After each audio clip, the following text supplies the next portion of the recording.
Estamos iniciando a aula de hoje. Boa tarde a todos, sejam bem-vindos. Já estamos na aula 4 do nosso curso Manejo da Água, curso de online de capacitação em sistemas de esgotamento sanitário para comunidades isoladas. Eu sou a Lisa, faço parte da equipe do IPESA, que é a sigla para Instituto de Projetos e Pesquisas Socioambientais. Esse curso é uma realização do IPESA, da Fluxus Design Ecológico e do Comitê de Bacias Hidrográficas do Litoral Norte do Estado de São Paulo.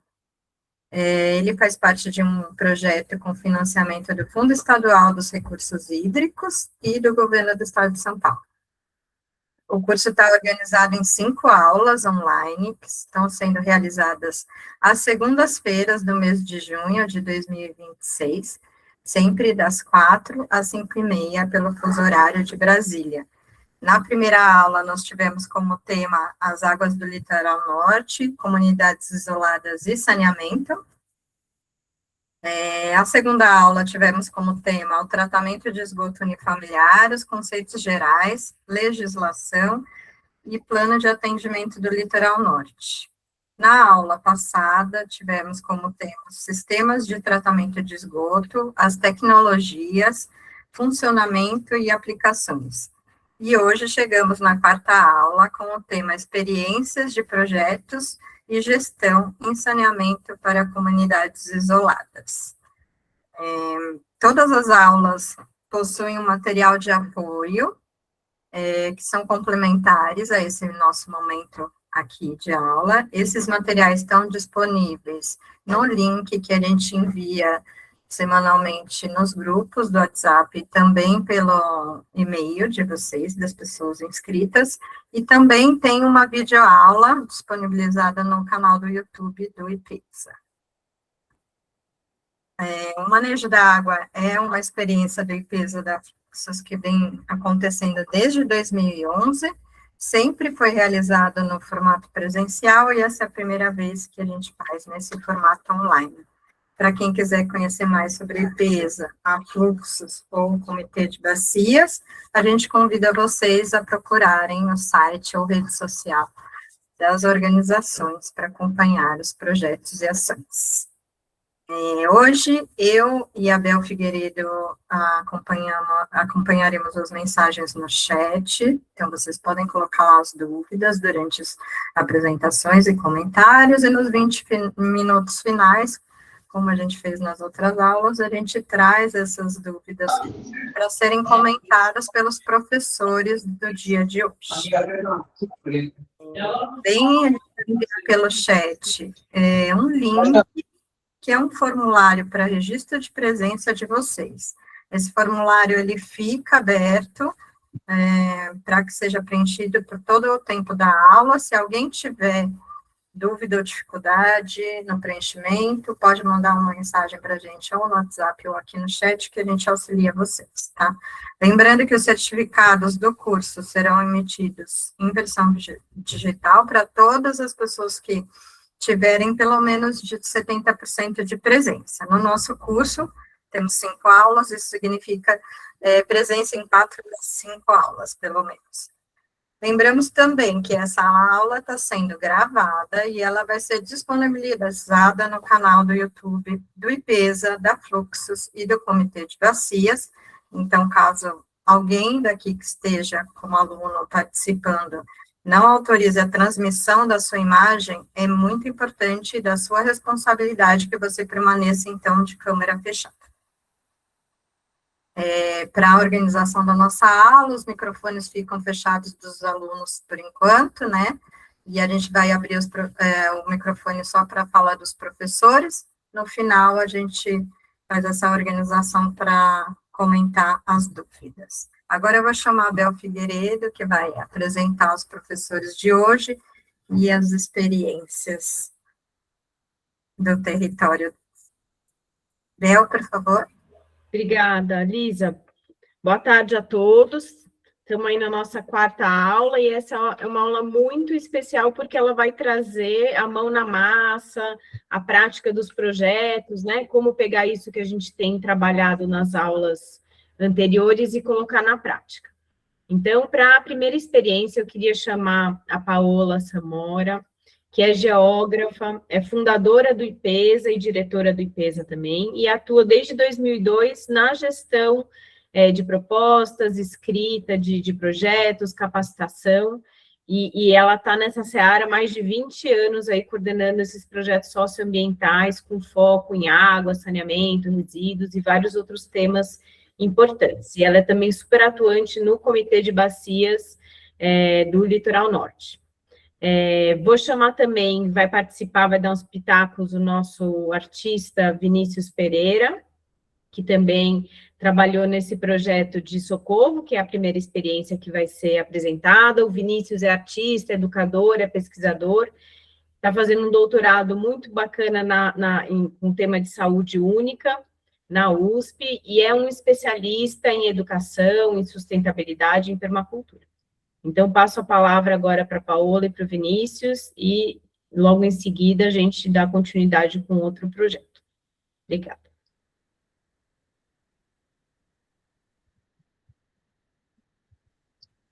Boa tarde a todos, a todas, todes. É uma alegria estar aqui, a primeira hora que eu participo do projeto, né, do curso. Estou muito feliz com essa experiência, como a Lisa tem colocado. A gente está fazendo, vocês são a primeira turma, né? Então a gente está muito feliz em ter essa primeira turma. E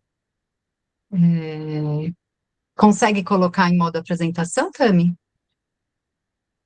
Não, eu posso apresentar por aqui. Tá liberado, vocês conseguem ver? Não tá aparecendo? Está aparecendo um PDF. Peraí.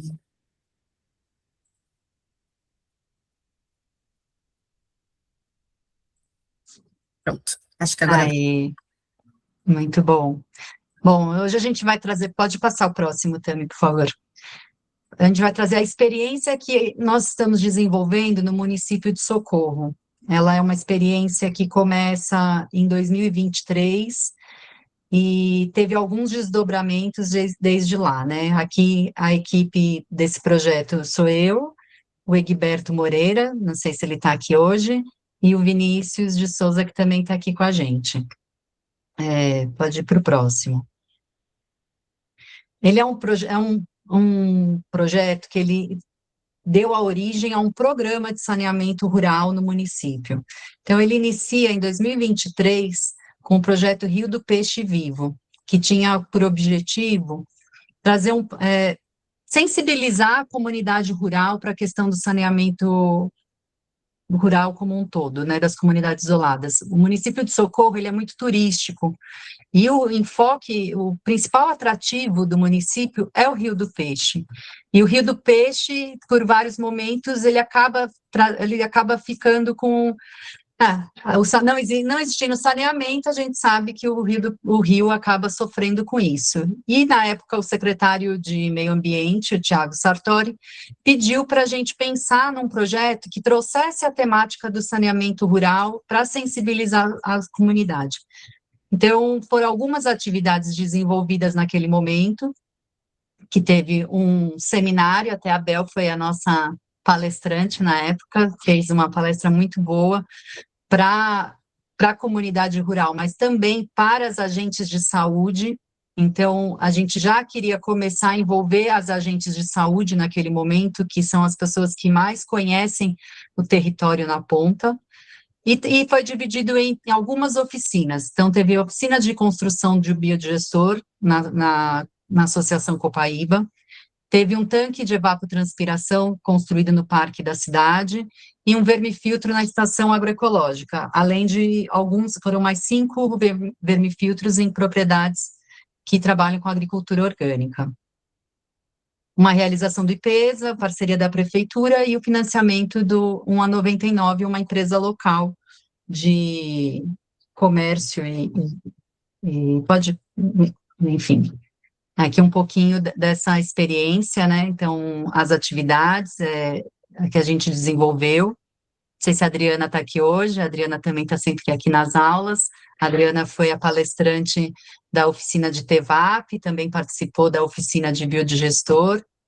E essa é uma característica muito forte que a gente percebe nesse meio do mundo rural. Ela está aqui. No mundo rural, não, no mundo do saneamento, né? As pessoas, elas acabam sempre se cruzando, se envolvendo, trocando as experiências, porque tudo é muito novo. Não existe uma fórmula, como o Fefa trouxe na aula passada, não existe uma fórmula única para as situações diversas que a gente tem no Brasil. A gente tem muitas situações, né? Muito tipo de solo, muito tipo de uso da terra, as comunidades são diversas. Então, para cada lugar, a gente precisa de uma situação e não existe essa fórmula única. Então, todo esse grupo de saneamento que a gente vai encontrando ao longo do caminho é uma troca muito rica entre as pessoas, né? Então, aqui um pouquinho da oficina de biodigestor, que foi conduzida pelo Miro e pelo Guilherme Castanha, a de TEVAP pela Adriana, e a de vermifiltro pelo Vinícius, que está aqui também. Pode passar. E o desdobramento desse projeto do Rio do Peixe Vivo foi um programa de saneamento rural para o município. A gente viu que como conseguir escalar esse projeto com essas diversidades todas que existem. Então, não existe uma fórmula única. O que a gente fez? A gente tentou fazer de um jeito que tentasse agrupar o maior número de pessoas com a mesma tecnologia. Então, foram 4 até agora, né? São 4 projetos que estão acontecendo. É o projeto nessas bacias que eu coloquei para você, o Rio do Peixe Vivo 1, Rio do Peixe Vivo 2, o projeto no Rio Camanducaia e a Cachoeira e o Gamelão. Esses projetos, eles têm metas, né? O Rio do Peixe 1 e o Camanducaia já foram finalizados, e o Rio do Peixe 2 e o Córrego do Gamelão estão em andamento. Eles tinham metas ousadas num prazo curto. Ele tinha a meta de implantar 151 biodigestores em 6 meses, assim como todos eles em 6 meses, cada um com a sua meta. E é um pouco isso, né? Eles são projetos que a gente queria dar escala, então optou-se pelo uso do biodigestor comercial. Pode passar o próximo também, por favor.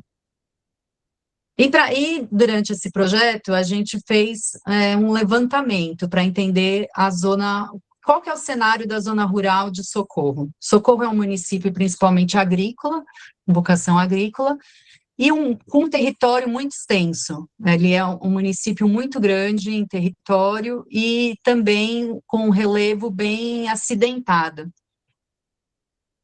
E a gente fez esse levantamento rápido para entender um pouco da realidade, e esse é um pouco do cenário que a gente encontrou, né, das visitas que nós fizemos. Então, ele corrobora um pouco tudo que o pessoal veio falando ao longo do tempo, de como que é o uso da água, como que são as águas na região rural, nas comunidades isoladas, se existe separação ou se não existe, para onde vai e para onde não vai.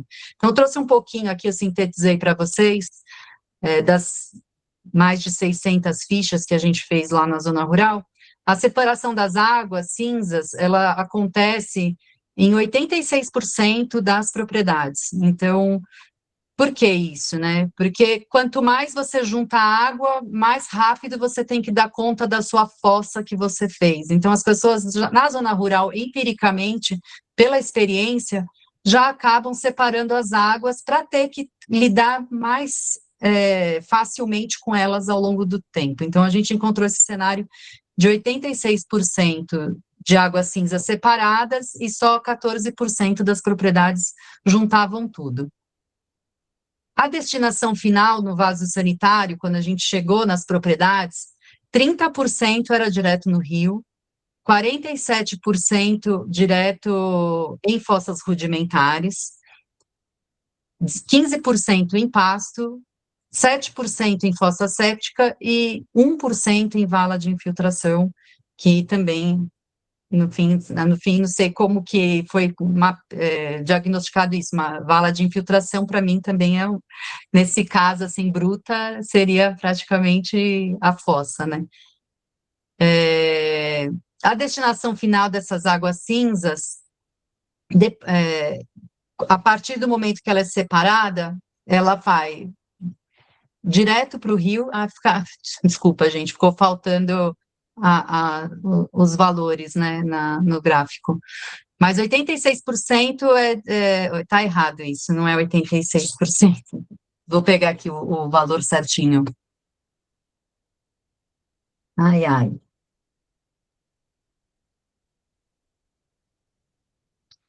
Vamos lá. 10% está indo direto para o pasto, 44% está indo no quintal, diretamente no quintal, 16% vai para o rio, 6% a água cinza é enterrada e 6% ela é jogada nas frutíferas.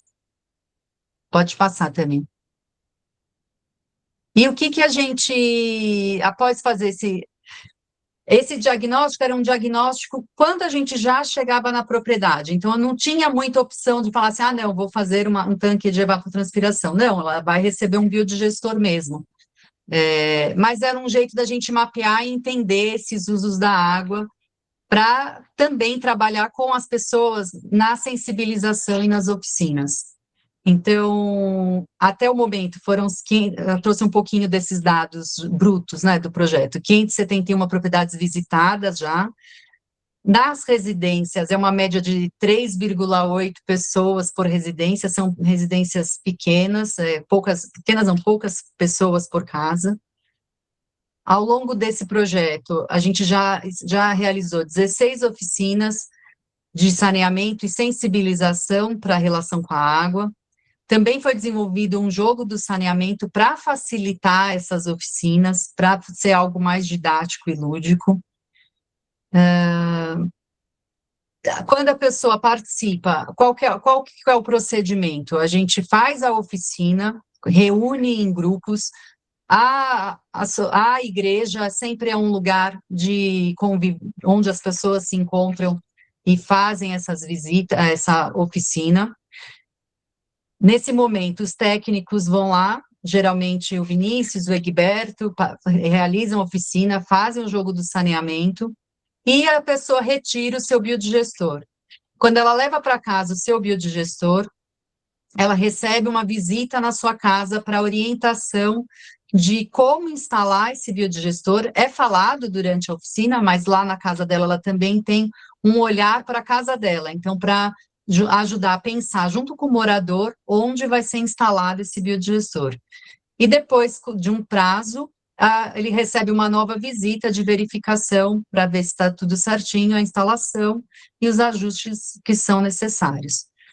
Para apoiar esse trabalho, a gente fez essa cartilhazinha, que também a gente vai deixar disponível para quem quiser instalar um biodigestor, tem algumas orientações por lá, quem precisar, e aqui um pouquinho desses momentos de dinâmica que são realizadas. Então, chegam os biodigestores pela prefeitura num ponto único, que é aqui a igreja, acontece essa capacitação e a oficina e o jogo do saneamento. E depois vai para casa e a pessoa que é a responsável em instalar. Pode ir próximo. E eu trouxe aqui alguns destaques do projeto e desafios que a gente tem encontrado nesse tempo todo, né? Eu entendo que o diagnóstico e a indicação... O primeiro diagnóstico ele é feito pelas agentes de saúde.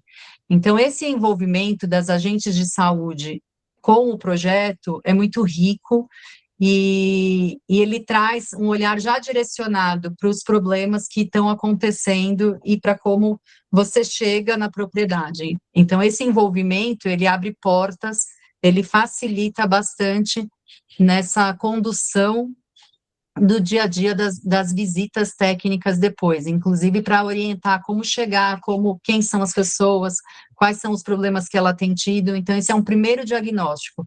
E essa parceria é muito rica para o desenvolvimento. Outro destaque, assim, que eu trago foi essas oficinas de capacitação que a gente foi desenvolvendo, os materiais de comunicação e todo o formato que ele foi desenvolvido e foi sendo trabalhado ao longo desses anos. No início, a gente tinha muita dificuldade na instalação dos biodigestores pelo proprietário. E depois, ao longo do tempo, quando nós vimos que as oficinas e a sensibilização foi melhorando, as instalações, consequentemente, foram ficando melhores. Elas são oficinas dinâmicas e participativas, isso é muito, muito bom. O biodigestor comercial, ele é um biodigestor que, apesar de ter suas limitações, como foi falado na aula passada, ele é algo que possibilita escala em projeto. Então, para poder implantar tantos projetos num território tão disperso como a Zona Rural de Socorro, que é grande, em tão pouco tempo, eu vejo que essa é uma tecnologia muito eficiente, sempre junto com outra, com mais um complemento, né, que a gente tem, que é a caixa de lodo, com o círculo de bananeiras, então os demais tratamentos. As parcerias envolvidas, que são sempre fundamentais para o desenvolvimento do projeto, então vejo que isso também é um fator que facilita a execução, e essa movimentação do tema no município. Então, hoje, em Socorro, todo mundo conhece o programa de saneamento rural, então é algo que as pessoas pedem para instalar o seu biodigestor quando ela não está na área. Por ser um projeto do FEHIDRO, ele tem que ter uma microbacia de atuação. Então, muitas vezes, quando as pessoas não estão nessa microbacia, elas não podem receber o biodigestor. Mas a gente vê que elas querem também. Então, você vê que o projeto, ele trouxe essa conversa, esse movimento das pessoas começarem a olhar para o seu efluente e querer sanear. E os principais desafios que eu trouxe são o morador ser responsável pela implantação. Então, para a execução de projeto, isso é uma fragilidade, porque a gente depende da instalação pelo morador. Então, se ele não fizer algo que a gente fica fora das nossas mãos na gestão do projeto para conseguir vencer essa etapa. Esse cronograma muito curto, de 6 meses desse projeto, ele é um cronograma muito desafiador, então, quando a gente descreve projetos, a gente tem que prestar bastante atenção no cronograma de execução, porque existem muitas etapas e dimensões que a gente não percebe só na hora da execução, que acaba tomando ciência, né? E a questão dos locais, o biodigestor é uma tecnologia para um território tão extenso como o Socorro, então a gente se deparou com situações que ele não era a melhor tecnologia a ser implantada, mas era o que a gente tinha, então isso também é um desafio, como você vai lidar para melhorar esses tratamentos, né, o que ele vai entregar depois como solução. E aqui, assim, nada melhor do que os vídeos que foram produzidos ao longo do projeto. Queria passar, são 3 vídeos curtos, de 30 segundos cada um, mas que ele traz um resumo de tudo isso que eu falei, muito melhor com imagens enfim. E Vinícius, depois, se você quiser complementar, ou se quiser ir falando enquanto a Tami está... Acho que a Tami já conseguiu, já aqui. Tá sem som, Tami? De saneamento rural de Socorro. Já foram beneficiadas pelo programa de saneamento rural de Socorro. A prefeitura doa os biodigestores e nós, limpeza, oferecemos uma capacitação para os moradores, ensinando eles a sanear o próprio esgoto e fazer a instalação dos biodigestores. E depois o nosso técnico Edberto visita a casa de todas as famílias para verificar se as instalações foram bem feitas, se houveram dúvidas e se existem ajustes que precisam ser feitos. Eu já fiz uma instalação do biodigestor em 2022 e eu não tive problema nenhum com ele até hoje. Tá? É uma casa pequena, mas já estou usando desde 2022. Recomendo para todo mundo. Já instalei umas 4, 5 aí. E é fácil, é difícil? Como é que é? Eu já tenho costume, né, cara? Já é da roça já mesmo. Aí não tem erro, não. Eu amei esse projeto. Também eu faço coisa que meus vizinhos também, se puder ter a possibilidade de ter essa do gestor. É um sistema interessante, vocês passam direitinho para a gente o que tem que ser feito. Vale a pena sim, pode procurar que vale a pena. Tipo, a gente está pegando essa água, descartando no lugar irregular, e um próprio vizinho de baixo coletando num poço que ele tem artesiano ali, né, através do biodigestor. Essa água vai sair uma água limpa, útil, que pode estar usando para irrigar uma bananeira, alguma árvore frutífera. Então, super recomendo. Nosso muito obrigado para a Igreja Católica por todo o apoio e para a população que está se engajando no projeto. Todo mundo conscientizando e fazendo o que é certo, melhor para todos. É isso mesmo. Melhora a saúde da população, todo o meio ambiente e o nosso Rio do Peixe também agradecem. Bora sanear! Mais de 4. Mais um biodigestor instalado no município de Socorro. Mais um não, mais dois, quero dizer mais três. Na verdade mesmo, já são mais de 150 biodigestores instalados, acabando com essa realidade da poluição dos corpos d'água, que agora estão assim, correndo limpos, graças ao trabalho dos moradores. É o sétimo que nós estamos colocando. E vem mais por aí. Maravilha! 2 dias de trabalho? Que maravilha, hein? Eu ajudando 2 dias de serviço. Essa aqui é a entrada. Desse lado aqui fica a saída. E além de realizar a instalação dos biodigestores, os moradores também estão multiplicando o conhecimento, ensinando os vizinhos como fazer para instalar também. E esse negócio de instalação de biodigestor não tem idade. Seu Camargo é prova. Colocar o biodigestor aqui. E o senhor está fazendo isso sozinho? Eu e Deus. Uhum. E? Sua idade? 81. 81. Graças a Deus. Trabalhando com essa força toda. Eu preciso, né? Se eu ficar parado, eu acho que eu não aguento muito.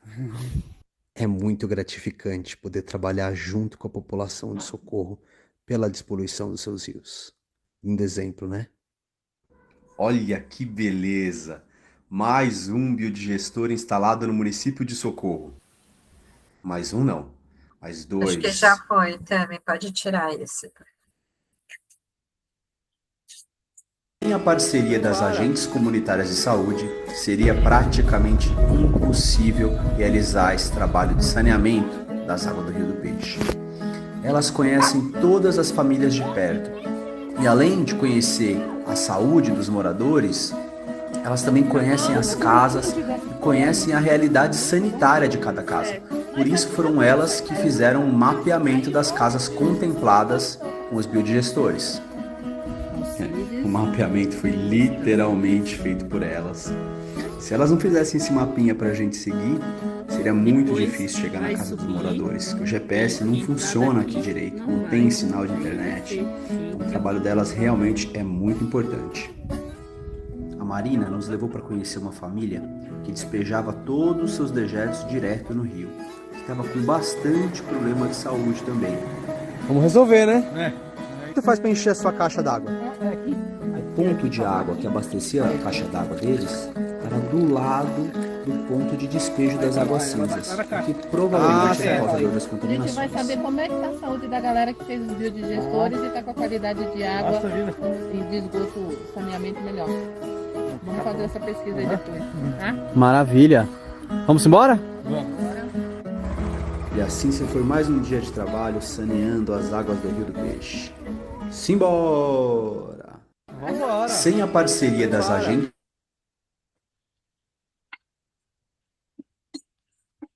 Bom, acho que pelos vídeos dá para ter um pouquinho, né, da história lá de Socorro. E quem quiser depois mais perguntas, mais dúvidas, a gente fica à disposição. Obrigada. Agradeço as meninas. Não sei se o Vinícius vai falar alguma coisa, mas acho que nosso tempo já foi.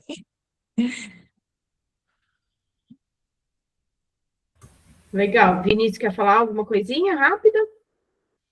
Acho que já foi dito nos vídeos, né? Depois, se vocês quiserem, na hora das perguntas, a gente pode contribuir.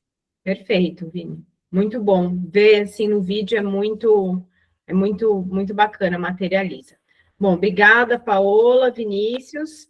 E agora eu queria chamar o Tito Caos, que vai contar um pouco sobre o projeto. Ele é coordenador do Núcleo de Saneamento Ecológico da Incubadora de Tecnologias Sociais do OTSS, Fiocruz.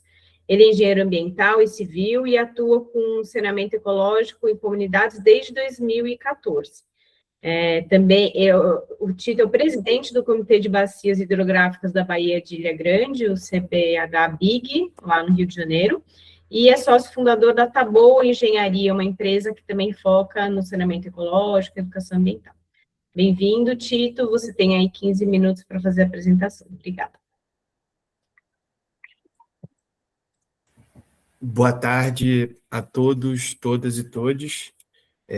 Peço só alguns segundos aqui para eu conseguir compartilhar a minha tela. E já começamos.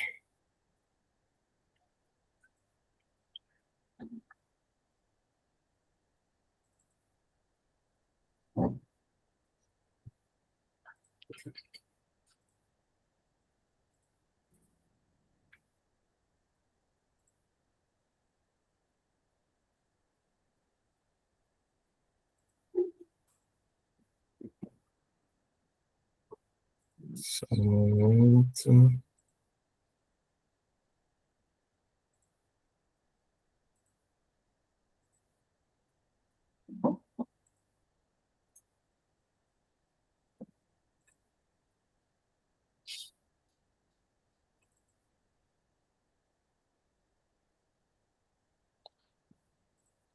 Deu certo? Vocês estão vendo? Estamos vendo o seu desktop. Assim. Desktop. Foi mal. Mais uma vez a tentativa aqui.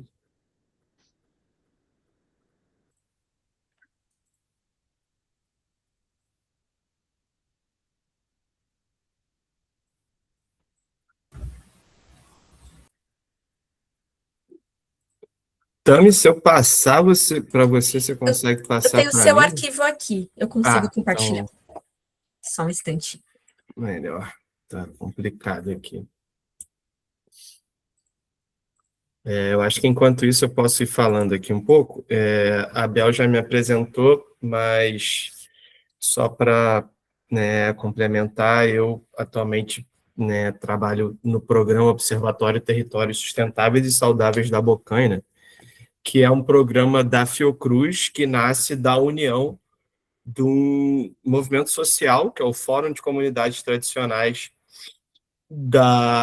que une os indígenas, quilombolas e caiçaras, primeiramente de Ubatuba, Paraty e Angra, e agora já une desde Ilhabela até Mangaratiba. Então, atualmente, a gente trabalha em 7 municípios, com cerca de 200 comunidades tradicionais, em diversas áreas, tais como o saneamento ecológico, onde eu coordeno, mas também a agroecologia, o turismo de base comunitária, a pesca artesanal, justiça socioambiental, cartografia social, enfim, diversas áreas para fortalecer o pertencimento das comunidades tradicionais em seus territórios de origem.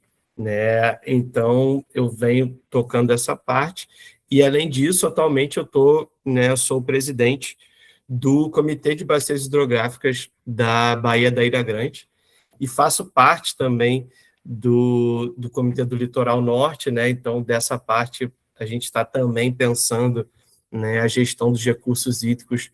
Acredito que da maneira como a gente deveria estar pensando o país, se não o mundo, onde as fronteiras são ditas pelas águas e não por linhas que foram traçadas em algum momento pelo homem.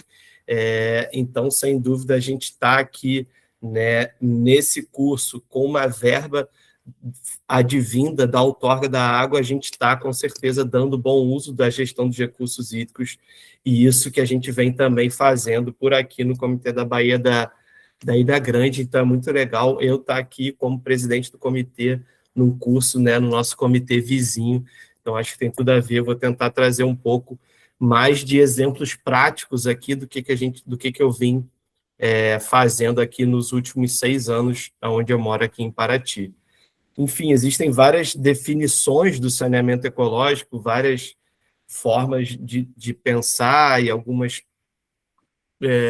pontos diferentes, mas para mim, em resumo, facilmente entendível eu consigo pensar nesses 3 pontos, que seria que ele fosse socialmente aceito, né, onde empresas, né, e o Estado não chegam impondo uma forma em si de saneamento, mas que a própria população, através de um processo de diálogo, acho que, como a Paola acabou de apresentar aqui, esse exemplo de Socorro, onde, né, de acordo com a topografia, de acordo com a cultura, de acordo com as pessoas, vão ser pensados diferentes tipos de soluções, que ele seja economicamente viável, principalmente se pensando na manutenção a longo prazo desses sistemas. Eu acho que é um do calcanhar de Aquiles do saneamento no Brasil, tanto para pequena, média e larga escala, é a manutenção no longo prazo.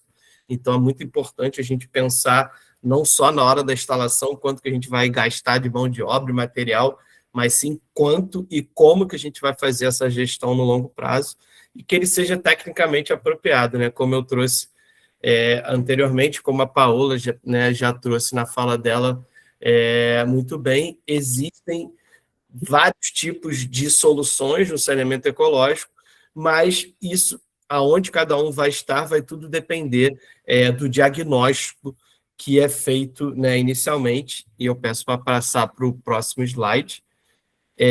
E por conta disso, né, a gente aqui no Observatório, a gente desenvolveu o Plano Territorializado de Saneamento Ecológico, que nesse ano foi certificado como uma tecnologia social no Banco de Tecnologias Sociais do Banco do Brasil, e é mais ou menos assim, um passo a passo genérico de como você atua com saneamento ecológico, seja para fazer um pequeno sistema em uma casa, seja para pensar, né, o sistema de uma cidade, ou seja para pensar uma articulação política em volta do saneamento ecológico, assim, porque nem sempre a solução vai ser construir, assim. Eu sou conhecido como tipo, engenheiro mão na massa, assim, e tal, então a galera às vezes sempre me pergunta, não, Tito, vamos construir um sistema aqui, vamos construir, e às vezes um movimento, uma articulação política com os atores chaves para fazer o saneamento no local, você pode às vezes ter um impacto muito maior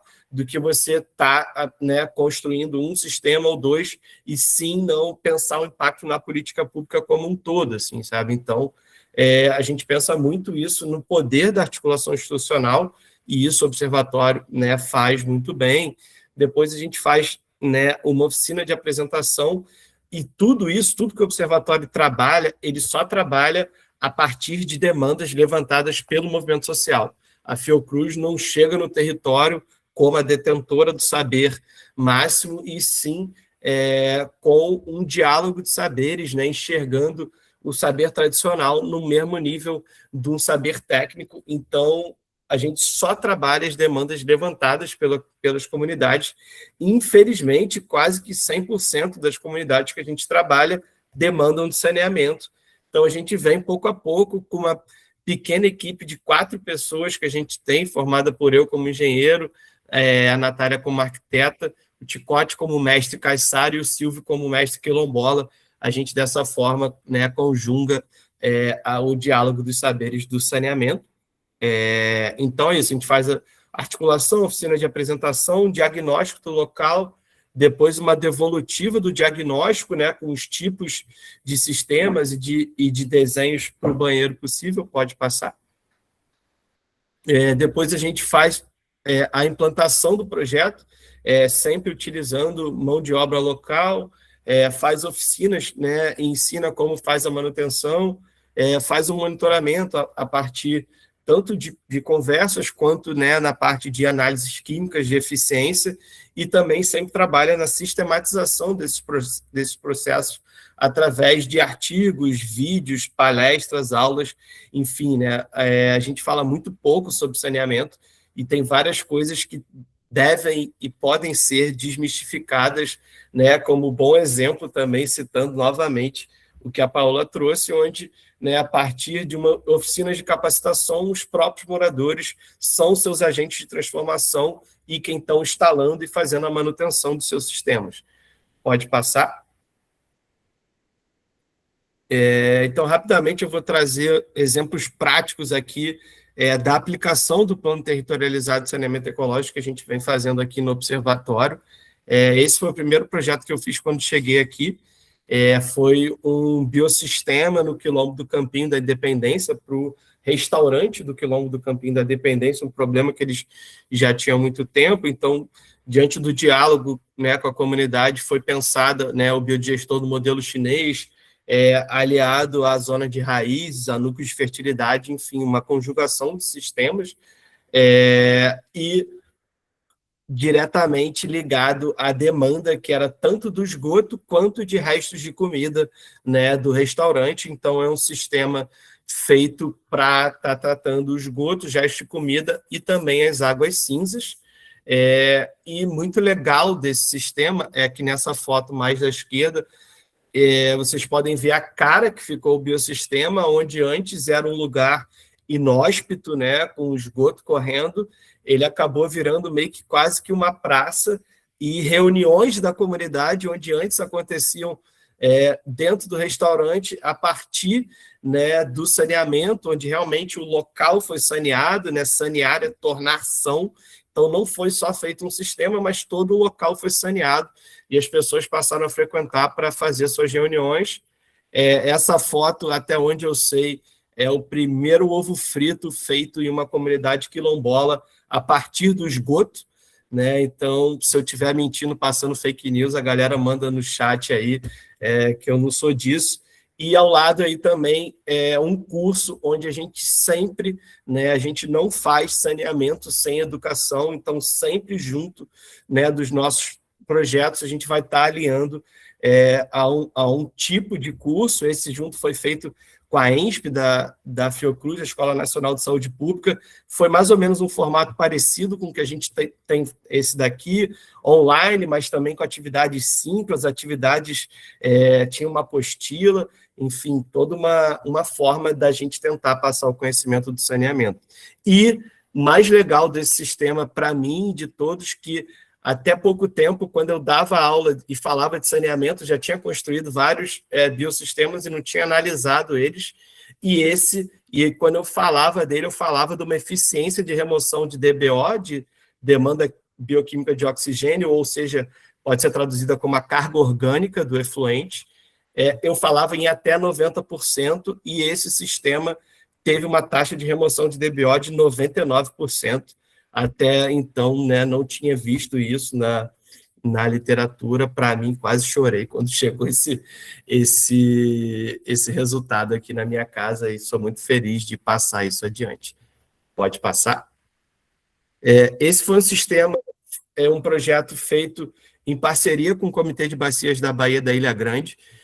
Foi muito interessante, porque foi, se eu não me engano, assim, a primeira vez que a Fiocruz conseguiu executar uma verba oriunda do Fundo de Recursos Hídricos, assim, e foi um projeto também muito pioneiro dentro da saúde indígena, onde a gente construiu banheiros de terra, né, com construção de pau a pique, dentro da casa dos indígenas, porque até então todos os banheiros da saúde indígena eram feitos banheiros coletivos, ou até a FUNASA fez há muito tempo atrás uns banheiros individuais, mais longe da casa das pessoas. Então, assim como a minha família, a família de vocês, a família dos indígenas também quer uma casa dentro da sua casa, né? E um banheiro dentro da sua casa, e a gente fez, né, em diálogo com eles, com a arquitetura e com o material que a gente tirou do local. Essa aldeia fica aqui em Paraty, você só chega de 4x4 lá e depois tem que fazer a trilha de 15 minutos, 15 a 20 minutos, dependendo do passo. E esse na foto aqui é o cacique Agostinho, de 106 anos de idade, que nunca tinha tido um banheiro na vida, e agora ele tem, e fala, né, que para ele foi uma das maiores, né, realizações de sonho dele. Então, sem dúvida, trabalhar com saneamento, além do retorno profissional, acho que às vezes o retorno pessoal é muito maior, isso que nos motiva a seguir batalhando. E aqui, né, são a análise da eficiência dos sistemas que a gente vem fazendo também numa parceria com a Escola Nacional de Saúde Pública, e o tipo de sistema lá instalado por conta do difícil acesso, e depois que a gente apresentou 3 tipos de soluções, eles escolheram a BioET, né, que é um sistema pré-fabricado, feito de fibra de vidro, e ele fica na horizontal, então ele é super leve, simples de levar, simples de levar, tem uma ótima eficiência, e a gente fez isso, né, aliado a núcleos de fertilidade para a infiltração do efluente. Pode passar. Aqui, levando um pouco para a área do litoral norte, na aldeia Rio Bonito, que fica em Ubatuba, a gente desenvolveu esse banheiro por conta dessa demanda da Ivanildes, que é essa que está na foto aqui, que é a liderança local, uma liderança feminina numa aldeia indígena, assim, uma coisa de quebra de paradigmas, e que é muito notável a diferença no estado da organização da aldeia. Eles têm, por conta desse banheiro, eles já tinham essa demanda do TBC, do Turismo de Base Comunitária, e falaram, não, a gente, para realmente ter um TBC forte aqui, a gente tem que ter um banheiro para os turistas. Então, assim, antes de fazer um banheiro para eles, eles fizeram um banheiro para os turistas para fortalecer o turismo de base comunitária e, assim, conseguir autonomia. Só que quando a gente chegou lá, não chegava nem água no local, então a gente fez também um filtro Caxambu para conseguir, né, ter uma boa filtração da água para chegar no banheiro, e também o banheiro foi feito com terra, utilizando uma técnica que a equipe não tinha feito, mas um dos mestres indígenas lá vinha trabalhando, que é com esses quadros de bambu de traçado que já vendem prontos, né? Então a gente instalou eles e fez o barreado em cima, e aqui a Ivanildes, a liderança local, mostrando que não é só na articulação que ela é boa, mas que também no barreado ela manja bastante. E também, né, fazendo a análise da eficiência não só do esgoto, mas também da água do local. Pode passar.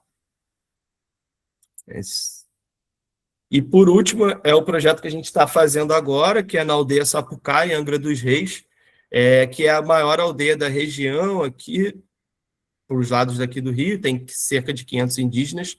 E, como sempre, né, a gente fez o plano territorializado de saneamento ecológico, e essa etapa aqui a gente faz o desenho do banheiro, né? Então a gente leva alguns banheiros como inspiração que a gente já fez, distribui folha, papel, caneta, lápis de cor, e dá para as crianças, para as pessoas que estão ali, desenharem o que elas imaginam como um banheiro, e mais ou menos desses desenhos sai esse projeto, que a gente volta na aldeia e vê se eles, né, gostaram e autorizam aquilo, e também, né, fazemos toda uma capacitação da mão de obra local para compor a nossa equipe, e, como sempre, também fizemos um curso junto, foi o curso Chuva Viva, que teve a participação do Leonardo Tanus, da Água V, uma referência na área de saneamento ecológico, e, né, por grande felicidade, hoje ou amanhã a gente está finalizando 100% esse banheiro, mas ele está mais ou menos com essa cara aqui, sisteminha de captação de água de chuva, e também por uma demanda da aldeia, a gente fez um diagnóstico do saneamento, de qual a situação de toda a aldeia, para os indígenas poderem clamar por um direito que é negado deles. Eles queriam um documento oficial da Fiocruz mostrando, né, a triste realidade que os verdadeiros donos da nossa terra vivem atualmente. E acredito que com isso eu finalizei. Muito obrigado. Fico aí para o contato aí depois. Muito obrigada, Tito. Muito inspirador, assim, o que você traz, esse trabalho com as populações indígenas, né, quilombolas também, caiçara, e uma metodologia muito organizada, né? É muito legal ver isso, e acho que depois você podia passar para a gente o link disso lá na Fundação Banco do Brasil, para a gente conhecer mais. Acho que vai ser bem legal, com o material de apoio. Obrigada.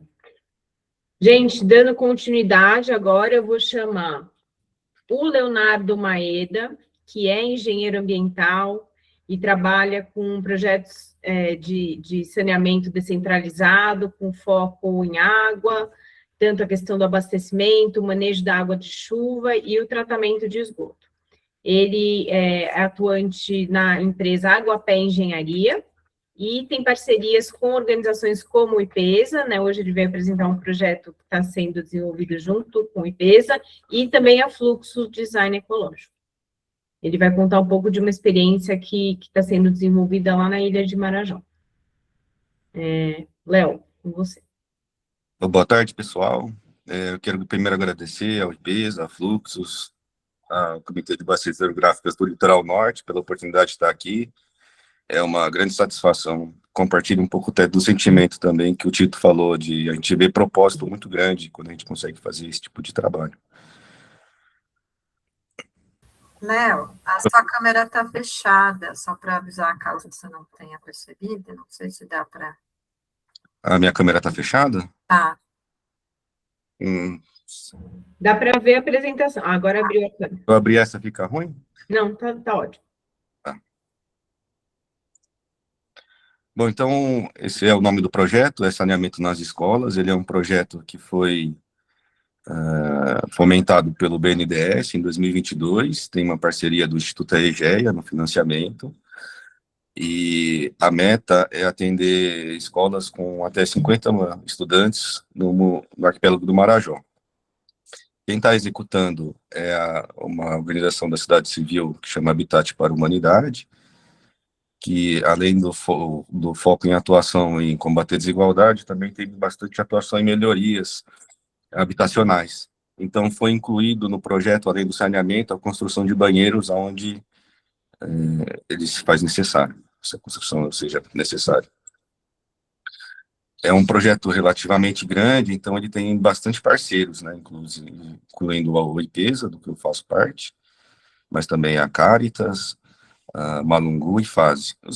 Esses três parceiros são principalmente relacionados na articulação, na mobilização dos agentes locais. Além deles, nós temos parcerias com todos os municípios e também com o Ministério Público, para poder chegar dentro desses rincões. E dentro dos municípios, né, com as secretarias, principalmente de Educação e de Meio Ambiente. O termo Ilha do Marajó, ele é parcialmente adequado, mas na verdade se trata de um arquipélago, né? São inúmeras ilhas que se comunicam conforme a época do ano, se está na época das águas, no inverno amazônico. A gente consegue entrar por um lado, sair pelo outro da ilha. Tem uma parte... acho que vocês não veem meu cursor, né? Na parte leste, aqui, leste e nordeste, temos um microbioma aqui de campos alagados, mas também tem uma continuidade territorial por terrestre. Então, são municípios que têm uma interligação, a gente observa um outro tipo de desenvolvimento local, das pessoas, atividades econômicas nessa área. Temos também uma área de floresta, mais à esquerda, e também existem outras subdivisões geopolíticas, né? Então, a gente tem aqui nesse mapa à esquerda, por exemplo, a região mais clara aqui seria aqui, então, essa dos campos, a do meio, a das florestas, e a esquerda um pouco mais continental. Bom, o projeto ele foi dividido em 4 componentes, em 4 fases. Na fase A, foi fazer o diagnóstico, entender como eram as escolas. Então, foram algumas equipes em todas as escolas, e foram feitos levantamentos, tanto social, em relação às pessoas que usam a escola, quantos anos, qual sexo, existe meninas em fase menstrual, esse tipo de levantamento, e também aspectos ambientais ou físicos, né? Então, qual é a fonte de água, para onde vai o esgoto, tem energia elétrica, o que é feito com resíduo, qual é o tamanho da escola, qual é a planta baixa, e tudo mais nesse sentido. Os resultados desse diagnóstico, eles são públicos, eles podem ser acessados no site de Habitat, que eu vou mostrar no final da apresentação, mas também tem o QR Code aqui. E tivemos algumas informações impactantes, assim, por assim dizer, né? Então, das 398 escolas, quase nenhuma tem abastecimento público de água. As poucas que tem são algumas terrestres, né, por acesso por via terrestre, onde existe algum poço na comunidade ou mesmo no vilarejo ao redor.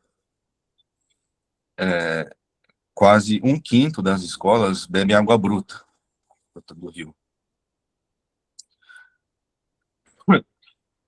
Mais da metade delas não tem nenhum tipo de tratamento, é latrina, às vezes não tem nem banheiro.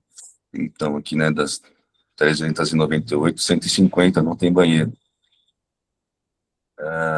Quase nenhuma tem coleta de lixo, não existe essa prática de coletar o lixo, e nas escolas onde isso existe, isso é levado para a sede do município, e muitos municípios isso é queimado ali. Então, a gente até está trabalhando nessa parte de resíduos sólidos, mas é um grande desafio o que fazer com isso, porque levar para a cidade, para a sede do município, parece transportar um problema de um lugar para o outro. Então, está se pensando em logística reversa, em upcycling, produção de alguns tipos de compostos de plásticos, mas ainda não tem uma solução concretada nesse sentido. E muitas escolas não tinham energia elétrica na época do diagnóstico. Então, além dessa fase A, que seria o diagnóstico, foram divididas em 3 levas de grupos as escolas, né, os municípios, né? Então, para fasear as obras. Então, a gente tem uma fase 1, que seria esse componente B, que a gente está com um pouco mais de 30 escolas, depois vem quase 130, e depois o restante, que na época do diagnóstico seriam 237 escolas. O foco foi escolas pequenas, até 50 alunos, mas em algum momento se aproveitou para conversar com algumas maiores que estavam no caminho, por assim dizer. Eu falei meio rápido, passei meio batido, até peço desculpas, mas no começo do projeto, quem estava ajudando o Habitat para a Humanidade na fase de diagnóstico e de concepção do projeto, era uma organização que chama IAS, Instituto Água e Saneamento, e o IPESA entrou no lugar dele, assim.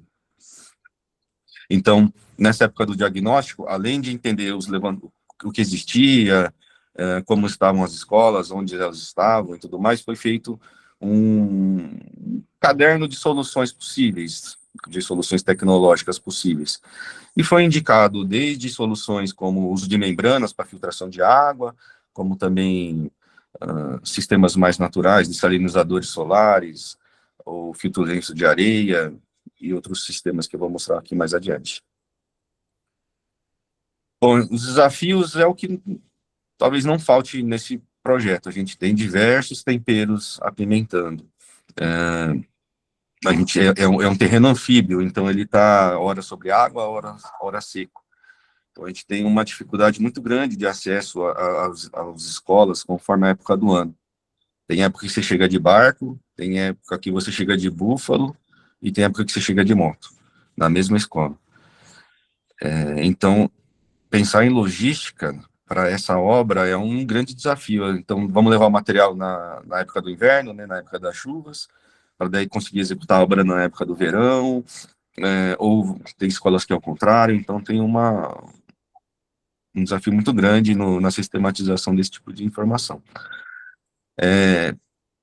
O projeto começou em 23, e de lá para cá tiveram a presença de algumas iniciativas, como o programa Cisternas, que instalou dois tanques de 5.000 nas escolas, em algumas das escolas, e o programa Luz para Todos, que instalou diversas centrais descentralizadas de energia elétrica solar, por geração solar. Então, o programa Cisternas é do Ministério de Desenvolvimento Social, e o do Luz para Todos de Minas e Energias. E a gente está em articulação com esses ministérios para tentar entender se outras escolas serão atendidas, quais já foram, e se é possível alguma melhoria. A gente observou, infelizmente, que alguns sistemas carecem de melhoria, seja melhorar o filtro da cisterna, ou a calha, a estrutura em si, ou a bateria do sistema fotovoltaico, enfim, sempre tem algo que precisa ser feito, e a gente identificou algumas necessidades já para que o sistema funcione bem. Aqui, acho que no restante do Brasil, a gente costuma associar diferente, né, a ideia do inverno e o verão. Lá sempre é quente, e a diferença é que no verão chove menos, e chove significativamente menos. Então a gente tem, essa aqui é a mesma escola, a Escola do Lavrado, em Ponta de Pedras, e na época do verão, na época da seca, que é a esquerda, a água superficial seca, e você tem uma fonte que é uma água de açude, e à direita você tem que chegar de barco, só possível chegar de barco nessa escola. Além da água superficial secar, a gente tem uma influência maior do oceano na época da seca. Então, muitos rios ficam salobros. A gente escutou relato de gente que perdeu criação, de escolas que fecharam, porque a água ficou ou salobra ou ela secou completamente. Ao longo do projeto, a gente percebeu que fazia muito sentido entender quem já estava por lá, entender quais eram as experiências que essas pessoas já tinham, essas organizações já haviam pensado. Então, no mundo acadêmico, aqui eu citei o Instituto Federal do Pará e a Universidade Federal do Pará, mas a gente até chegou a conversar, não sei se a senhora se lembra, dona Vânia, mas a gente até eu cheguei a conversar com a senhora sobre qualidade de água de chuva, como é que eram algumas experiências e tudo mais. Então, a gente até entende que a cada vez que a gente tem a oportunidade de se aprofundar mais, de conhecer mais pessoas, tem gente lá fazendo já muita coisa, tem muita gente com muita solução. E a gente, na medida do possível, está incorporando essas soluções locais, até soluções marajoaras, nos nossos projetos. Então, na linha acadêmica, eu citei essas duas de cima. A gente tem uma parceria bacana também com a UFPA na parte de projeto de estruturas, que já tem a pessoa lá que conhece melhor as madeiras, o solo e tudo mais, e na parte com a FUNASA e o INCRA, mas na parte de tecnologia de tratamento de água. A FUNASA tem um sistema Saltazê, tanto para água superficial quanto para água subterrânea, e o INCRA trabalha bastante com tratamento de água de rio com coagulação e filtração. Para a gente poder fazer olhar com mais calma, como a gente não pôde ir a campo no primeiro momento, a gente fez em torno de 8 expedições, 8 visitas a campos, totalizando mais ou menos uns 4.000 quilômetros. E ainda nos falta esse lado nordeste e o lado sudoeste aqui do Marajó, que a gente deve começar a visitar já no mês que vem. Daqui uns 15 dias a gente está por lá de volta. O que a gente faz nessas visitas? A gente faz análises em campo, né, um estudo morfológico simples, encontrado, para entender como são os horizontes, como vai ser as estruturas acima dele, como a água infiltra dentro do solo, o esgoto tratado, então fazemos testes de filtração. A gente começou fazendo a análise de água. A análise de água era um item muito importante para fazer. Putz, que água que a gente tem lá para tratar? E não existiam esses dados, né? A gente não tinha conhecimento deles. E, num primeiro momento, então, a gente fez orçamentos com laboratórios e era impossível. Você tinha que ter um hidroavião para levar a amostra para Macapá ou para Belém. Não fazia muito sentido. Então, a gente, no começo, a gente usou titolometria para fazer análise de água, é um ensaio mais simples. Depois passamos para fotômetro com multiparâmetros e também com uma sonda multiparâmetro. E na parte microbiológica, a gente está com Collie Paper. Aqui é um exemplo, né? Vocês estão vendo aqui a quinta coluna aqui de fotos. É a mesma escola.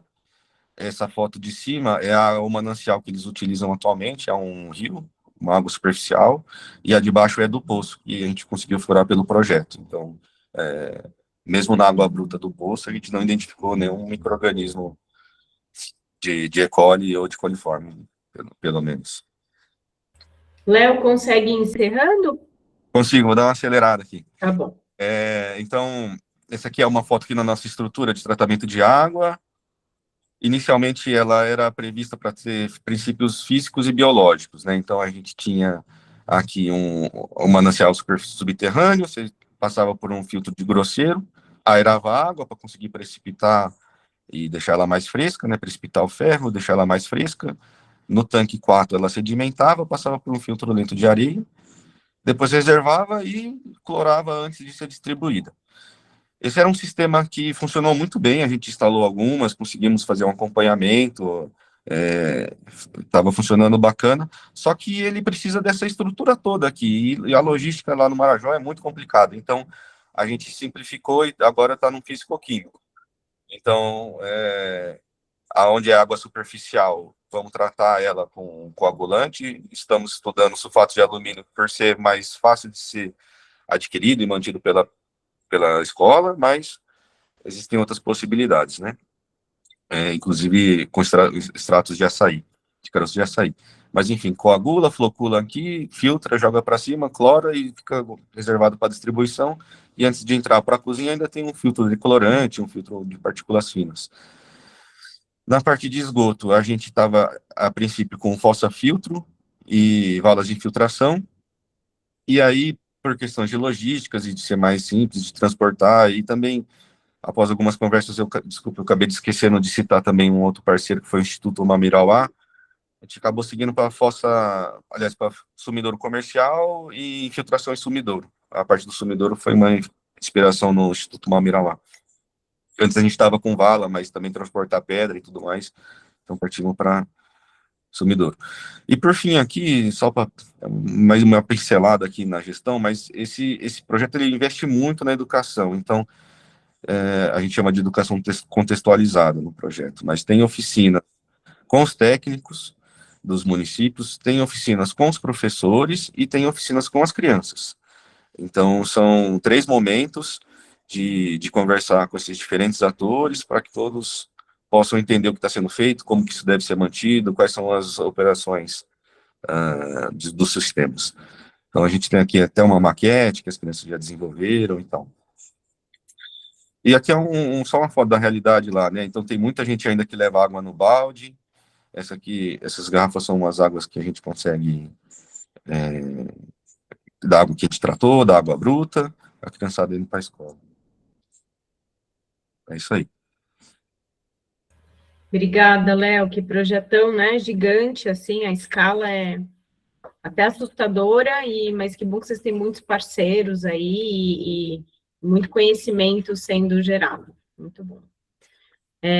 Gente, estamos caminhando aqui agora para a nossa última apresentação.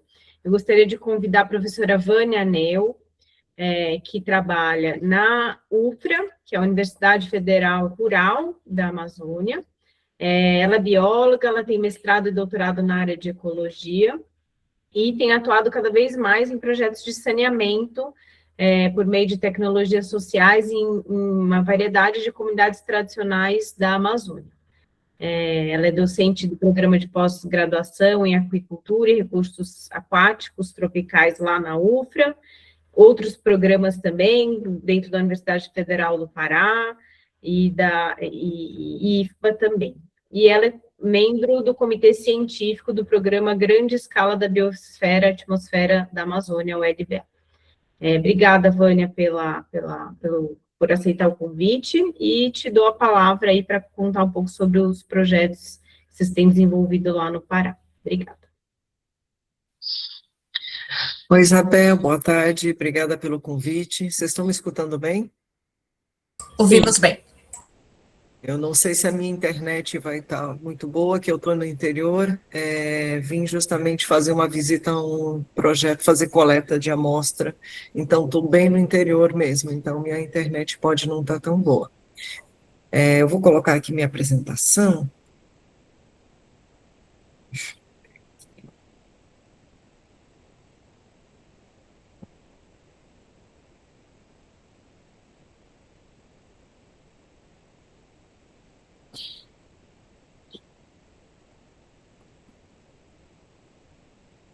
Se vai dar certo aqui.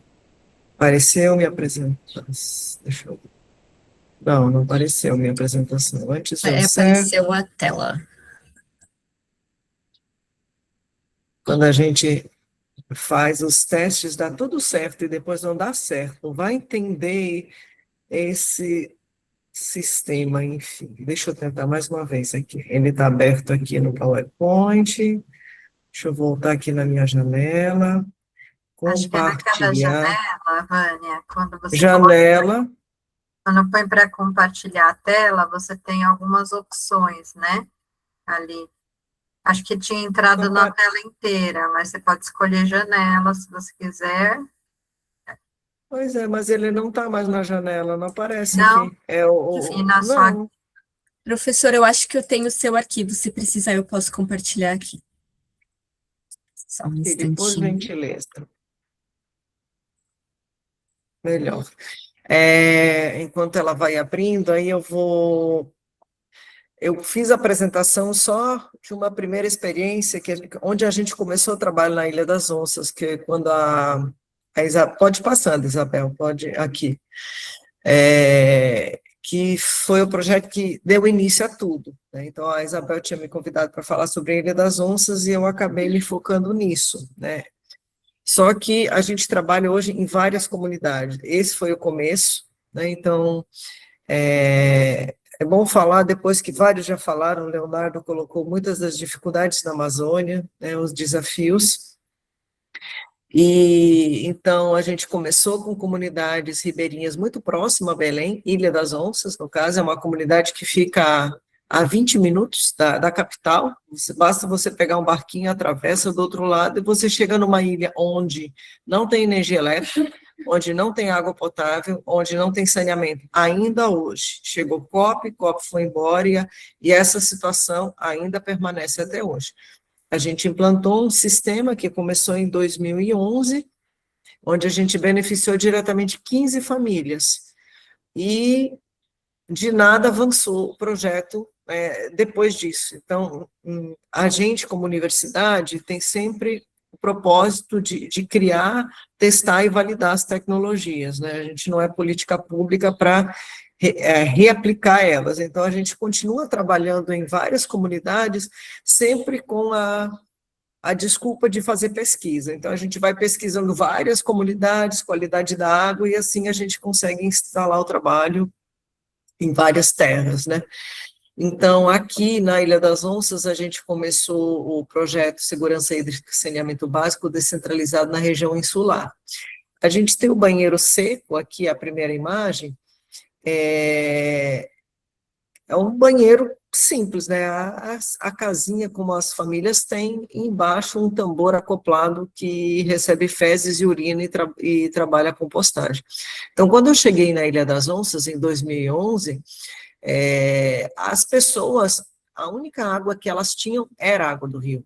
Então, imagine esse cenário, né, essa Amazônia gigante, cheia de água, onde todas as fezes e urina vão para o rio, né, e as pessoas coletam essa água. Então, tem a contaminação, a retrocontaminação sempre, né?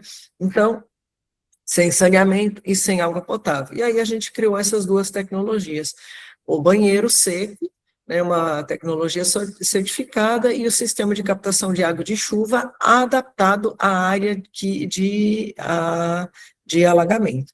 E a gente criou um filtro também para fazer a filtração dessa água. Pode dar mais um enter?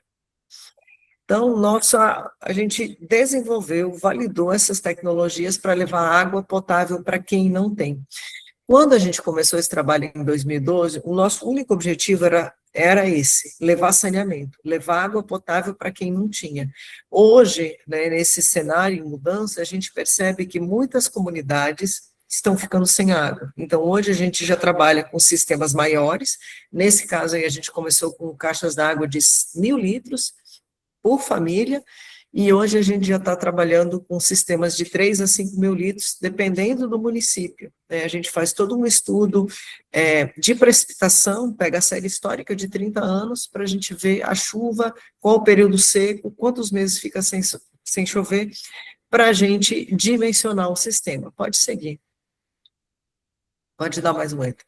Então, é muito importante, como o Tito falou, né, a gente tem que escutar as comunidades, o diálogo.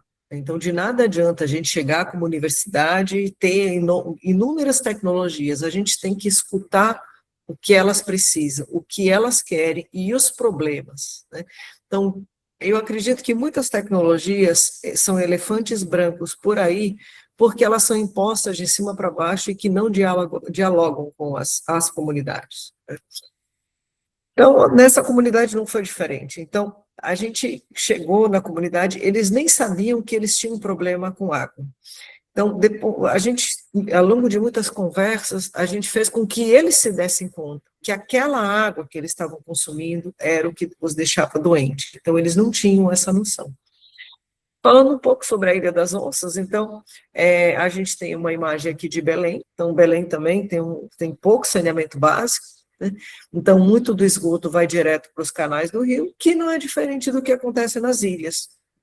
Tem essas duas imagens, né, dos banheiros, né, como eles são no interior, onde fezes e urina cai para o solo, a água da chuva, a água da maré lava, e essa água que eles consomem. Dá mais um enter, por gentileza.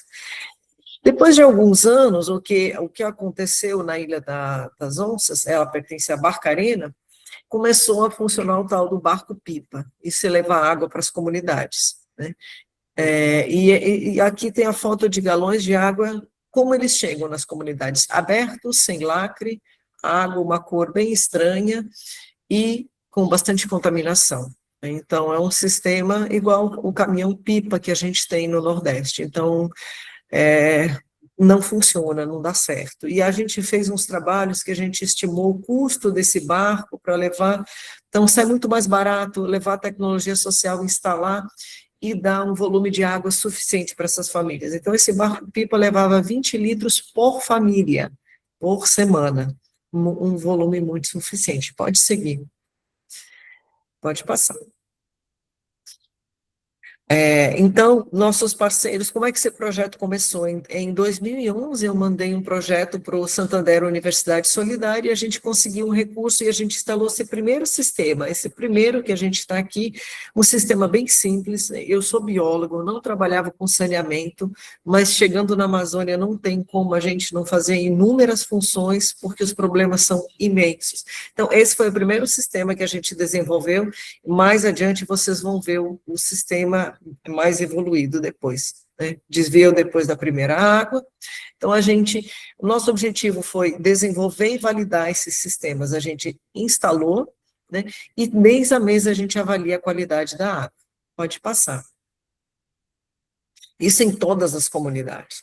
Então, a nossa metodologia de trabalho foi uma metodologia onde todo mundo foi professor, todo mundo foi aluno, e junto a gente fez uma grande comunidade para resolver esse problema. Então, a gente foi para a comunidade, fez uma imersão para entender como é que a gente constrói num solo encharcado, que não tem estabilidade, como é que a gente ia fazer tudo isso, como é que a gente vai tratar o esgoto numa área onde tem água, né? Nessa região tem água sobre o solo praticamente o ano todo, mas a gente tem influência da maré, né? Então tem horas mais e menos. Pode seguir.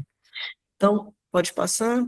Então, junto a gente formou uma comunidade para solucionar os problemas. Então, aqui a gente tem, né, a construção coletiva com ela. Então, por meio do Prêmio Santander Universidade Solidária, a gente conseguiu comprar o material e, junto com a comunidade, com a mão de obra deles, a gente fez essa construção coletiva, onde a gente valorizou o método construtivo deles e a gente construiu esses sistemas, né, da forma como eles constroem as casas deles, né?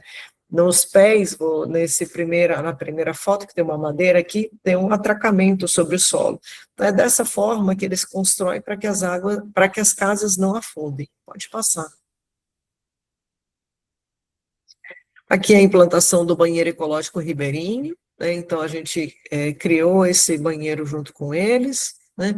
Onde fezes e urina ficam isoladas. Então, esse tambor fica preso aqui embaixo, porque a maré sobe e desce, né?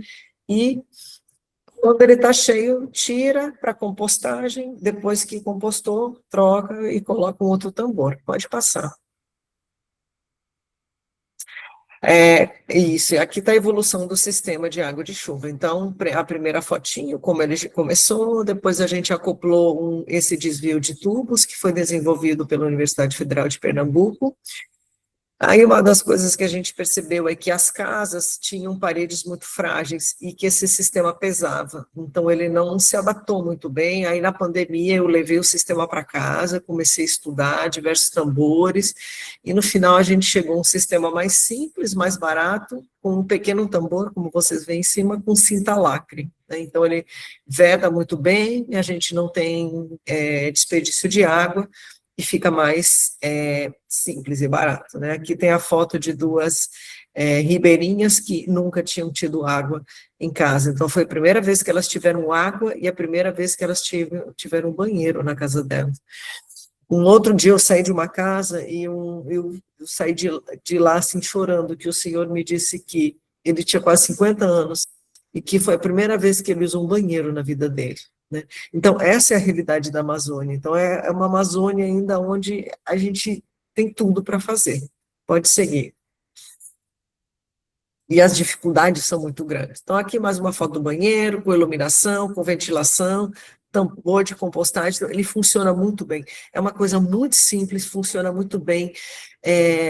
Uma coisa, eu acho que o Léo não falou, mas para falar, na muita vulnerabilidade de meninas que são estupradas, que são abusadas, então você usar o banheiro, você corre inúmeros riscos, né? Além de você correr riscos de animais peçonhentos, né? Imagine uma pessoa idosa, criança, tendo que acessar a floresta para fazer a defecação, ficar muito próximo ao solo. Então, existem muitos acidentes em função disso. Pode passar? Então, os resultados foram muitos, né, tanto ambientais, econômicos, sociais, quanto a formação de recurso humano. Então, uma das coisas que, além dos resultados do ambiente ser mais limpo nas comunidades, de você ter menos gasto com medicamentos, essa comunidade, então, antes, se ela quisesse ter água potável, ela tinha que pegar um barco e ir para Belém. Então, isso representava um custo muito alto, né? Então, agora ela tem água em casa. E há capacitação de gente nova. Então, sempre, ao longo de todo o processo, muitos alunos trabalharam e ainda trabalham comigo com tecnologias sociais. Então, é uma formação muito grande para eles, porque muitas vezes a universidade, ela se fecha paredes e parece que o mundo lá de fora não existe, né? E os problemas estão na porta de casa. Pode passar? Quando os problemas não estão na porta da universidade, né? Então, aqui eu trago algumas falas da dona Rosinha. Então, ela fala muito da saúde, que antes da cisterna, eles viviam com muitos problemas de diarreia, verminose, e são problemas que eles não têm mais. Eles relatam que agora eles fazem exame de fezes e não tem mais nada, que nunca antes na vida eles tiveram uma situação assim, que sempre eles tiveram muitas doenças diarreicas, e eles não tinham ideia que isso vinha da água, né? A sobrecarga das mulheres, né? Então, todo dia ir lá no rio, pegar balde, pegar águas, né, que tinha que tratar, carregar. Então, a dona Rosilda mesmo, ela fala que ela já não aguentava mais de dor na coluna de ir buscar água. E não é ir por um caminho. Essa descida para o rio, geralmente, é pelo miritizeiro. É uma palmeira de tronco redondo, escorregadio, que quando a maré baixa, fica com lama e água, muito escorregadio, né? Então, tem com muitos acidentes, né, de trabalho, né? E a questão econômica, né? Então, antes, eles muitas vezes compravam água fiada, e agora, uma coisa muito bacana que se desenvolveu na comunidade é o compartilhamento de água. Então, quem tem o sistema de captação de água de chuva, já compartilha com o vizinho que não tem, né? Então, foi uma coisa muito bacana que se desenvolveu entre eles, né? Então, agora, como a dona Rosilda fala, né? Antes eu comprava água, e agora eu posso dar água para os meus vizinhos. Então, eles se sentem muito felizes por poder dar água para alguém que não tenha. Pode passar. Vânia, desculpa Oi. interromper, que é até difícil interromper, que é uma apresentação tão linda, projetos tão importantes, mas só para avisar que a gente passou já do horário da aula, agora a nossa aula tem a previsão de terminar às 5h30, que é o horário que a gente está agora, Então, também aproveito para falar para os alunos que estão aqui, né, que a gente entende que tem pessoas que não vão poder permanecer para além desse horário. A gente vai estender uns poucos minutos agora para fechar a apresentação da Vânia e para trazer um pouco aqui do que as pessoas colocaram no chat, né, para que os professores de hoje possam fazer comentários, né, mas a gente vai tentar não estender muito mais. Então, quem precisar sair, quiser optar por assistir esse final de aula na gravação que vai para o YouTube a partir de amanhã, a gente entende, tá? Estão registradas lá as presenças, não se preocupem, a gente pede desculpas, mas aqui é realmente muito conteúdo muito importante e é difícil mesmo a gente fazer em tão pouco tempo. Eu já vou encerrar aqui. E uma coisa, tem um vídeo que eu passei, um link é importante colocar para as pessoas assistirem, então lá elas vão conseguir entender um pouco melhor e com mais tempo. Então, se vocês puderem compartilhar o link, as pessoas podem assistir. Então, algumas imagens do banheiro, que ele melhorou, então ele já está acoplado como um suíte, já acoplado ao quarto, então isso mostra, pode passar, mostra que ele é um banheiro que não tem cheiro, melhorando muito a questão de saúde, 2 tecnologias sociais certificadas, as 2, pode passar, né? Pode passar. E os desafios é a logística, o trabalho coletivo também é um desafio muito grande, foi muito difícil a gente fazer com que as pessoas trabalhassem coletivamente, essa questão da sazonalidade, os rios são uma barreira, né? Os custos são muito altos, né? Quando a gente tem que se deslocar por barco, né? É diferente do que você pegar um carro e chegar numa comunidade, né? A questão das lições aprendidas é que o banheiro seco é uma tecnologia muito boa, mas não é todo mundo que aceita, não é todo mundo que aceita trabalhar com a compostagem das fezes humanas, então a gente tem que respeitar, né, e ter essa consulta das comunidades, o que eles querem, não eu chegar lá e dizer, essa tecnologia é para você, não, a gente tem que deixar as pessoas optarem, escolher, pode passar? Então, e fecho com algumas imagens, e é isso, gente, a Amazônia é muita coisa, se eu fosse falar dos projetos, eu passaria pelo menos uma tarde inteira, dando uma pincelada um pouquinho dos que a gente tem em comunidades ribeirinhas, indígenas e outras áreas insulares. Mas é isso, obrigada, gente, um abraço, né, espero que vocês tenham absorvido um pouco, né, dessas informações. Obrigada, Vânia, é muito lindo o seu trabalho, o trabalho do seu grupo, né? A gente está muito feliz que você pôde compartilhar e vamos deixar o link aí, tem o material do vídeo, né? Também, e na apostila também tem um pouquinho mais do trabalho e esses links importantes. Então, foram muitas perguntas no chat, muitas perguntas específicas sobre as tecnologias, né? Qual o valor das tecnologias, que tratamento que complementa, né? Especialmente no caso do biodigestor de socorro, biodigestor comercial, mas eu queria deixar uma pergunta mais geral, assim, para todo mundo responder, para passar por todos os projetos, que é assim, vocês falaram muito sobre adaptação de tecnologias, né, no caso da Amazônia, toda a questão da seca, né, e da época de chuva, validação das tecnologias com as comunidades, desenvolvimento de metodologias, né, muitas, inclusive, com prêmios, né, do Banco do Brasil, por exemplo, tecnologias sociais. Mas como que vocês estão trabalhando nos projetos? O componente da gestão, né? Então, depois que o projeto é implantado, quem vai manter as estruturas?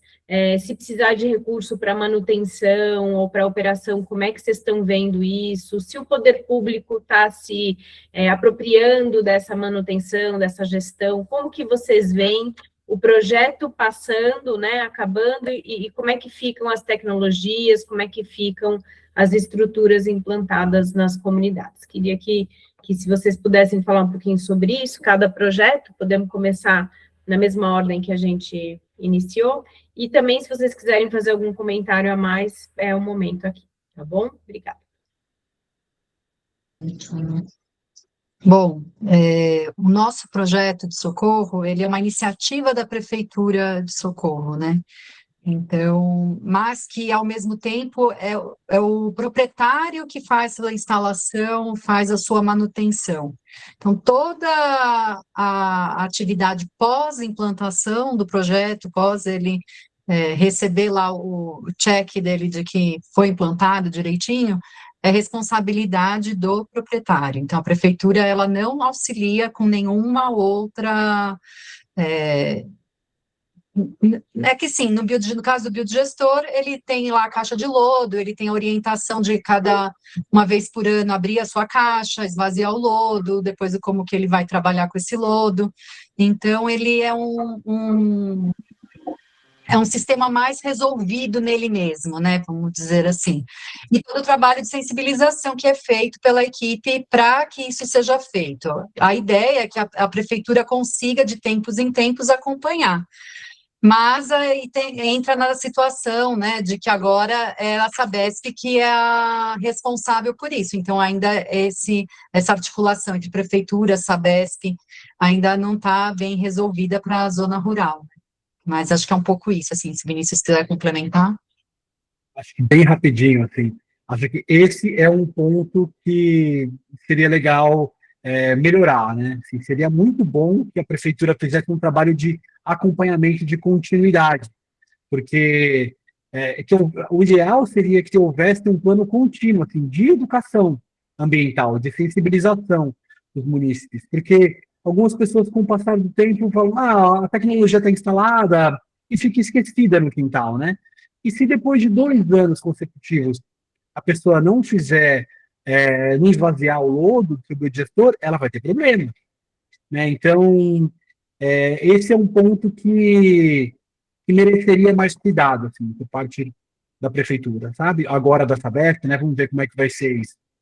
Mas esse cuidado na continuidade parece ser um problema de muitos projetos de saneamento, né? E acho que o poder público deveria ter mais atenção com isso mesmo. Perfeito, gente. Eu acho que na minha fala, e acho que na fala de todos aqui, a gente falou um pouco disso, sobre, né, a dificuldade da gestão, da manutenção de cada projeto desse.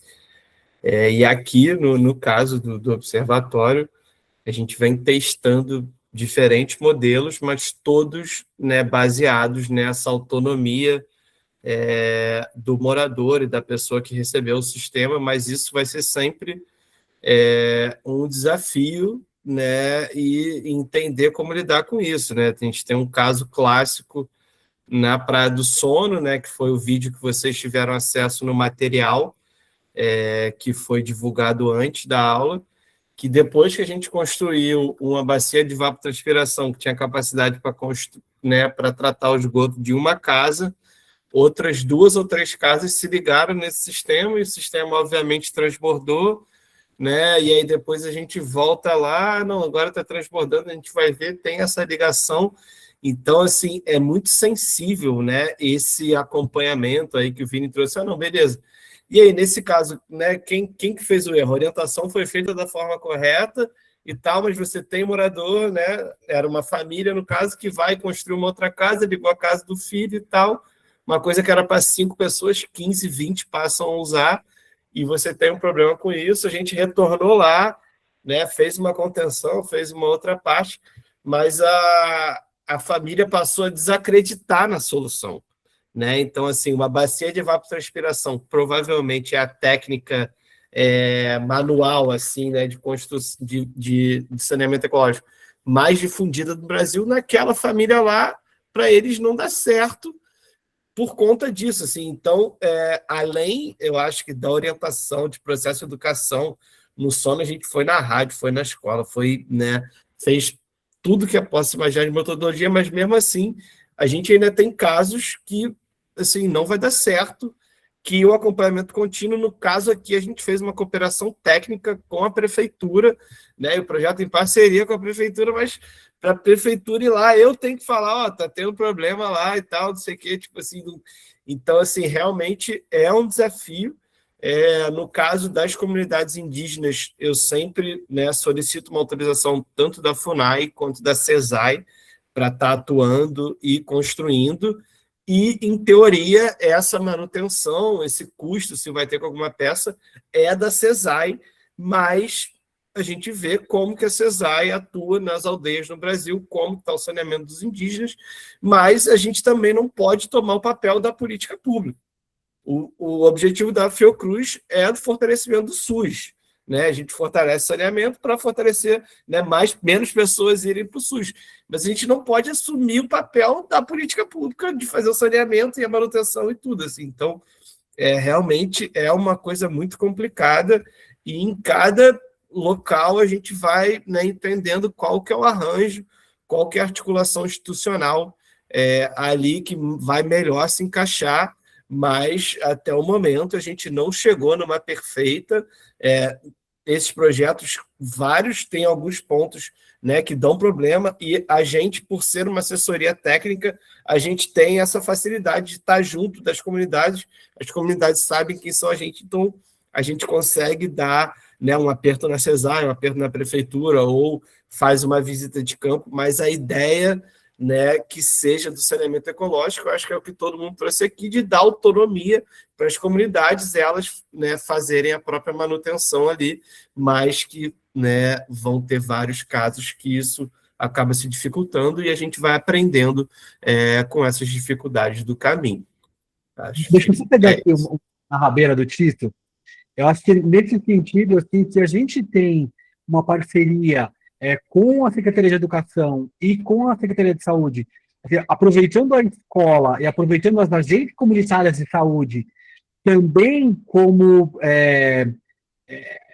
figuras que vão atuar na observação dos processos e ajudando a manter a comunidade atenta, assim, acho que esse pode ser um caminho interessante também.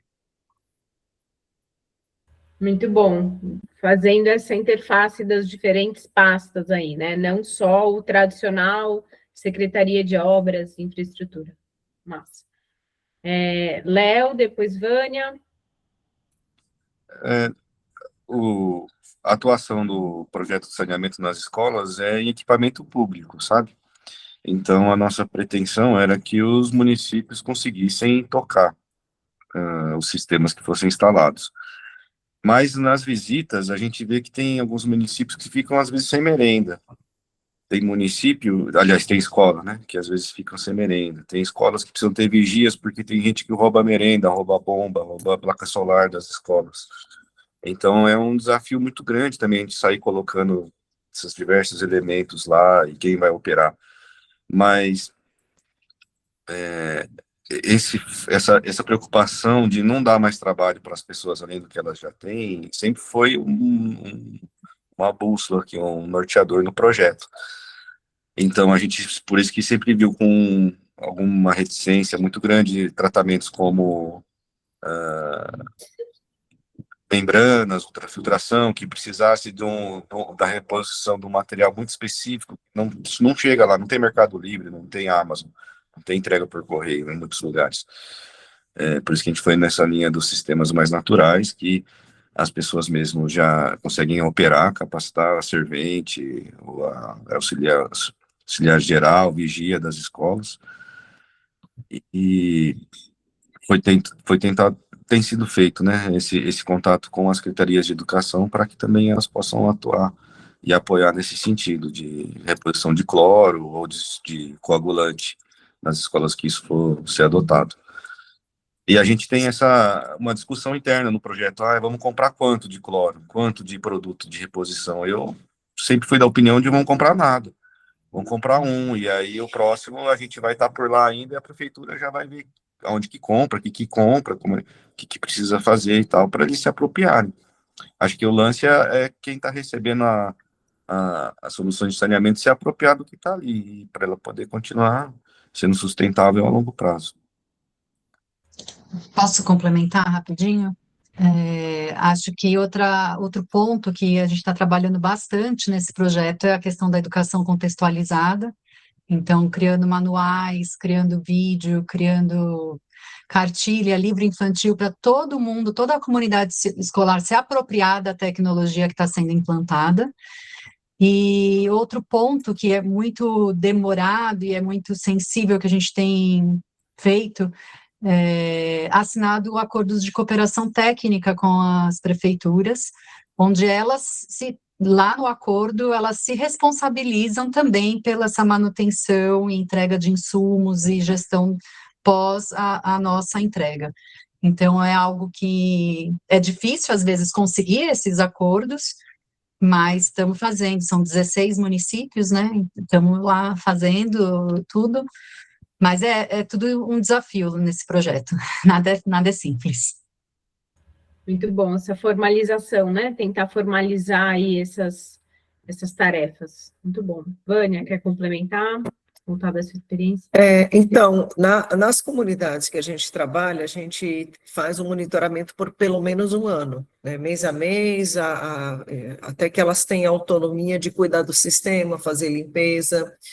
E isso é uma das coisas que a gente sempre fica em dúvida, se a gente coloca um clorador num local, ou se a gente vai na ideia deles usarem hipoclorito e eles fazerem o tratamento apenas daquela água, né, já dentro de casa. Porque, assim, o clorador, elas precisam de pastilha de cloro, que tem que comprar, que é isso, essa dificuldade de acesso. O hipoclorito se chega fácil, né, tem os agentes de saúde que levam para as comunidades. Então, tem algumas realidades que a gente trabalha dessa forma, a gente implanta e elas dependem do agente de saúde que vai entregar o hipoclorito.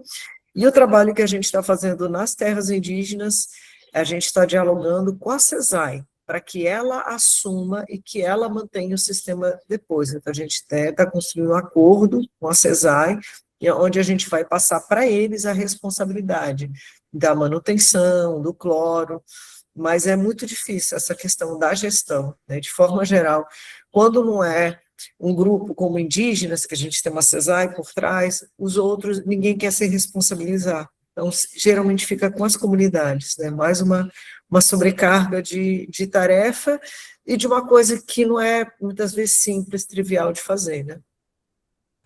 Exatamente, bem complicado. Bom, gente, acho que vou deixar mais uma rodada aberta a palavra, se alguém quiser complementar alguma coisa sobre o projeto, senão a gente vai encerrando por aqui. Alguém quer falar mais alguma coisinha? Bastante, fala. Eu ia comentar desse ponto de vista também de quem está, né, na gestão dos projetos, que eu acho que a gente tem essa questão do financiamento e da programação do tempo e cronograma, né, que a gente sempre está vinculada, e principalmente quem está aqui no vínculo de entidades de sociedade civil, terceiro setor, né, dificilmente a gente consegue desenvolver programas, né, a gente desenvolve projetos, né, essa característica de um programa mais permanente, que pudesse, né, ter uma continuidade, né, está um pouco fora da nossa esfera, né, ela seria muito mais do poder público mesmo, ainda assim, a gente tem trocas de gestões que também tem esses impactos, mas os programas, né, como o programa de saneamento rural do estado, né, alguns outros programas, eles têm uma continuidade melhor, né, são muito importantes, né, então acho que é isso, essa troca de experiência que a gente traz e essas dificuldades, né, é também para trazer pressão e inspiração, né, para que o que a gente gostaria que tudo isso que a gente está fazendo fosse mesmo política pública permanente de todos esses territórios, né? Eu acho que a gente pode aprofundar até um pouco mais essas questões na aula que vem, né? Onde a gente vai fazer o exercício aí da elaboração de projetos para comunidades isoladas. Perfeito. E aí a gente vai trazer um pouco da metodologia do IPESA, e aí junto com essas metodologias que foram, né, trazidas hoje, acho que consultar, né, esse material que está disponível, essas apostilas, o vídeo, a gravação da aula, porque acho que tem muita coisa muito bacana acontecendo aqui, né? Então, queria agradecer novamente a todos que compartilharam aqui as suas muitas experiências e conhecimentos, acho que são todos referências, né, dentro dessa área do saneamento rural, do saneamento de comunidades, e é isso, agradecer demais, a aula foi muito boa, aprendi muito, E segunda-feira estaremos aí para a próxima aula, a última aula do nosso curso. E é isso daí. Gente, obrigada. Bom finalzinho de dia para todo mundo e até segunda-feira.